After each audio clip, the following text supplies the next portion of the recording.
आणि आता महत्त्वाच्या 25 बातम्या आपण बघूयात।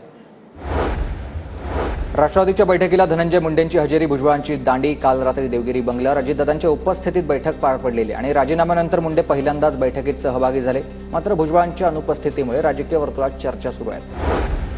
अमोल मिटकरींकडून शिवरायांच्या मुस्लिम सरदारांची यादी ट्विट। नितेश राणेंच्या वक्तव्यानंतर 19 मुस्लिम सरदारांची यादी दिली आहे।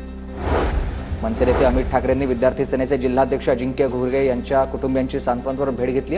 अजिंक्य घुगे यांचं 11 मार्चला निधन झाल्यानंतर हिंगोलीतील हिंगणी इथं जात कुटुंबियांची त्यांनी भेट घेतली।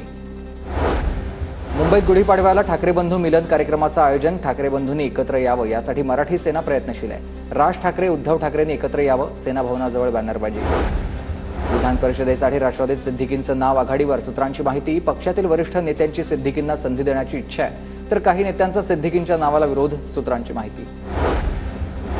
शक्तीपीठ महामार्गासाठी सत्ताधाऱ्यांनी ठेकेदाराकडून पैसे घेतल्याचा आरोप आहे। संजय राऊत यांचा आरोप। तर शक्तीपीठ महामार्ग ठेकेदारांच्या भल्यासाठी आहे का, राऊतांचा सवाल आहे।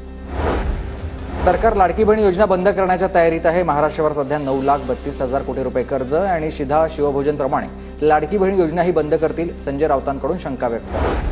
परभणीच्या पाथरीमध्ये शिंदेच्या शिवसेनेच्या कार्यकर्त्याला मारहाण केल्याचा आरोप। नगरपालिकेचे माजी सदस्य आलोक चौधरी यांना मारहाण केल्याचा आरोप आहे। माजी आमदार बाबाजानी दुर्राणी यांच्यासह अन्य 4 गुन्हा दाखल।